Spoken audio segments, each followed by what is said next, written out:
Welcome back to our channel, ladies and gentlemen. I want to appreciate you for taking your time to be part of us.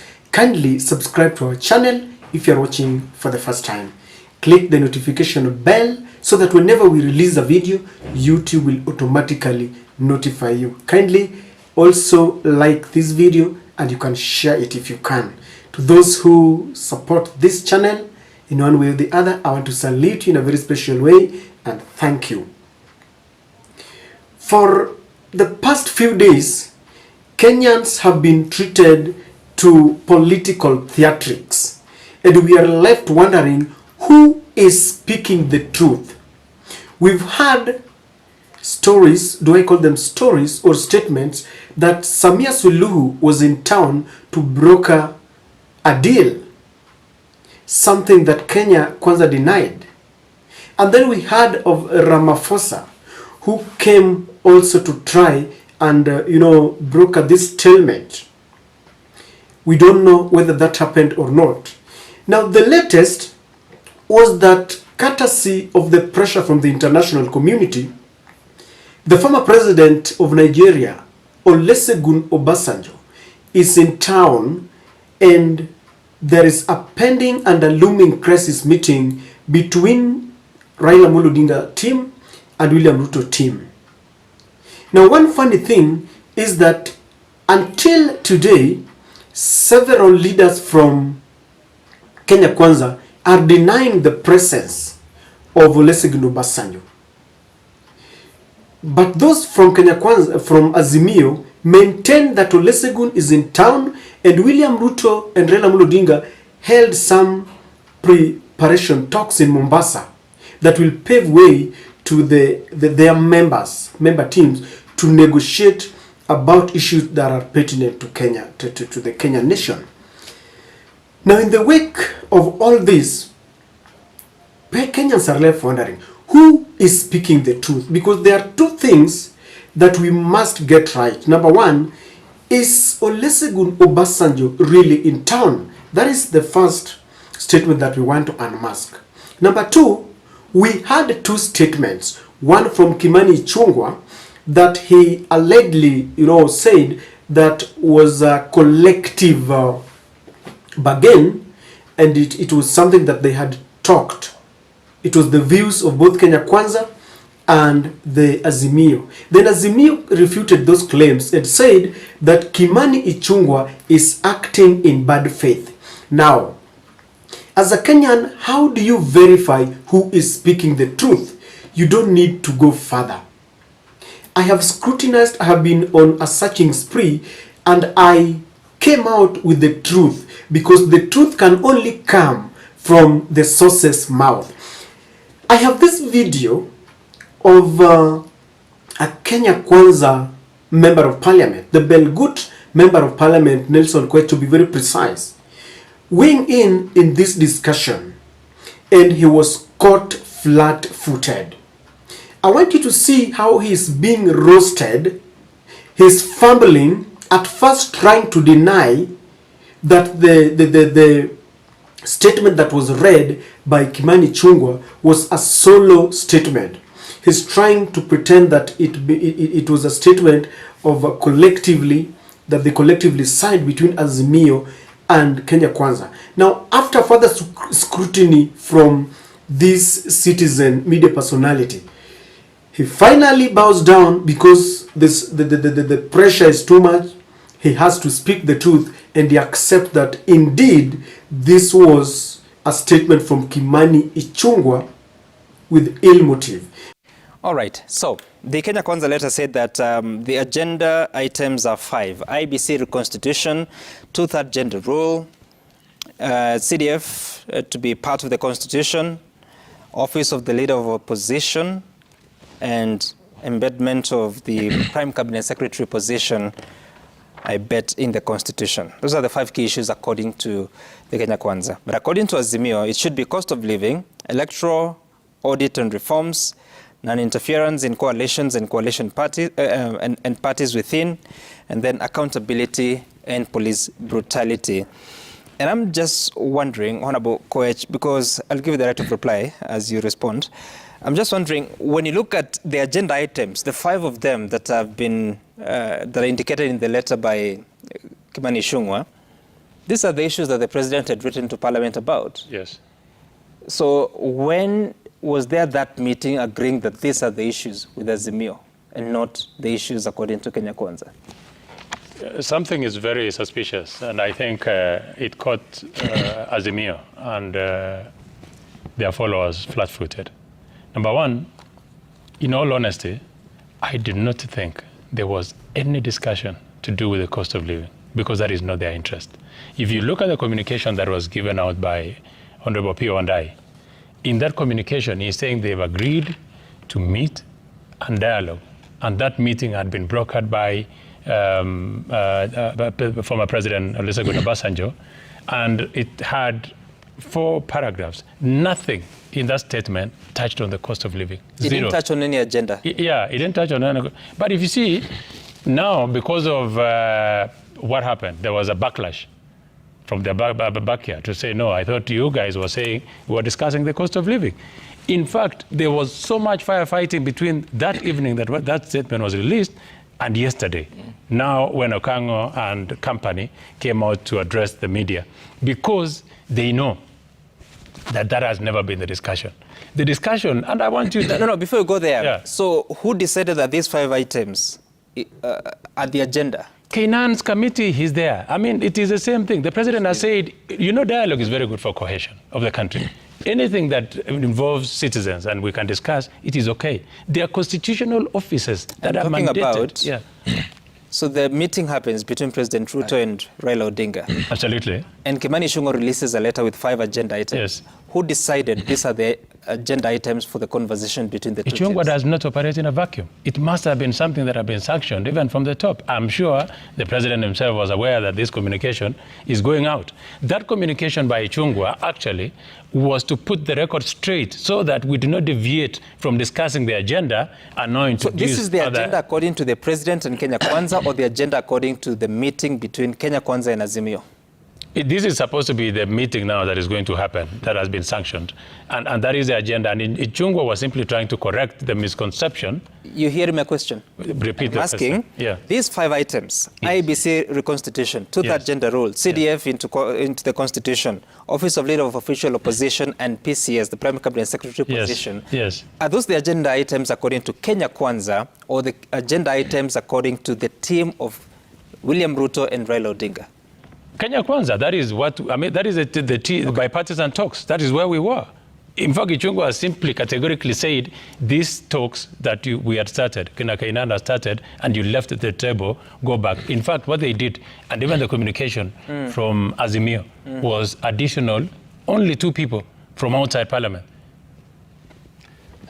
Look at their communication. There was absolutely nothing strange with that communication. As I conclude. It is not an extra 2 people, because the composition is totally different. There are 10 people. The leaders of majority and minority were not part of the... Yes, that's what I'm saying.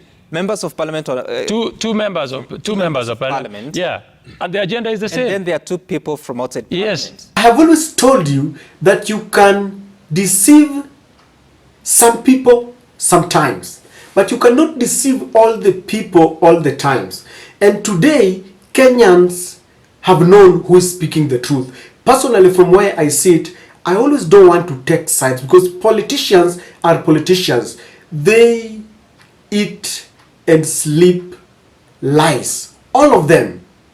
But sometimes we need to sit down and find out who is speaking the truth, because if you look at the statement that Kimani Ichungwa had released, Kimani wanted to accuse Raila Odinga as someone who is power hungry, because he had left out the cost of living.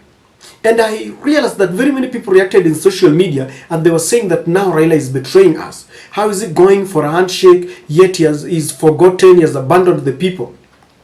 Now, when you look at the statement now further from Opio and I, they had said that further details will come. And it is now very clear that among other talks, the cost of living will take center stage. The only question that I keep on asking, how does, these meetings help reduce the cost of living? And someone was telling me that Azimio will be pushing for the reinstatement of the subsidies on unga, on fuel, on electricity, so that it reduces the cost of living. They will be pushing for the for Ruto to abandon the finance bill that is in court.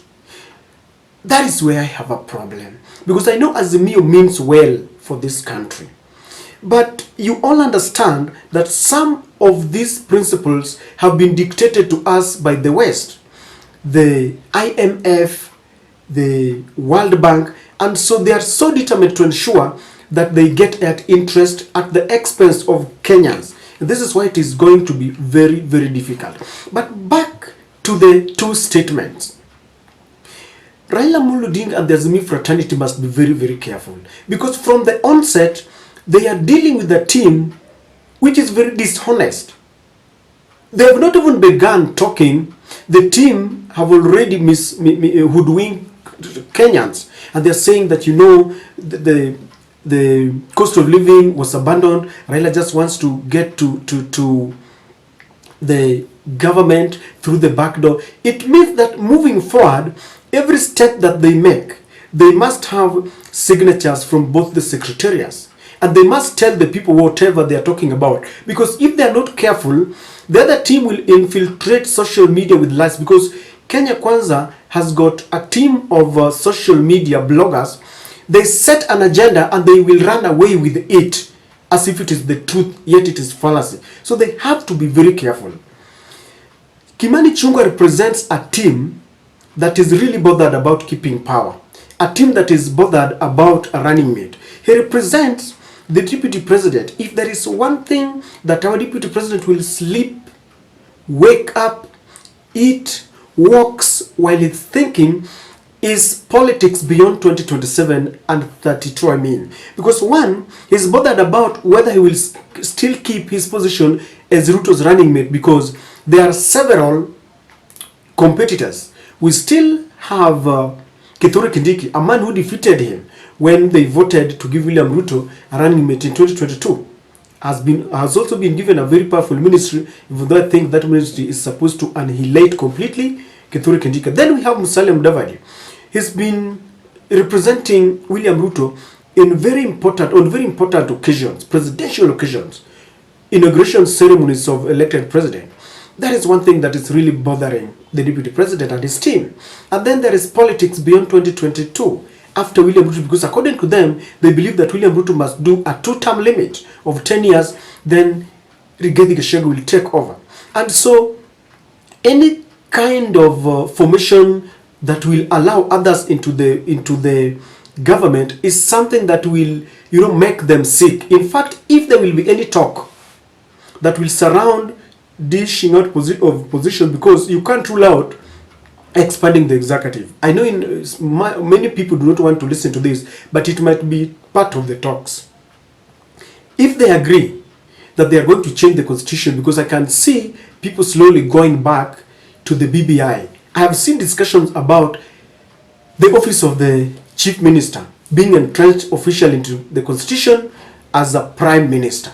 If at all this will happen, someone must, you know, take the temperature of the Kimani Ichungwa team, because this is news that they really don't want to hear. And so Raila Odinga must know that he's dealing with a very, very dishonest team. These people are also really scared that if at all talks are going to take place and a kind of arrangement is going to be made, then development is going to be spread to the places that they never wanted development to reach. You've heard the deputy president say that this is a company.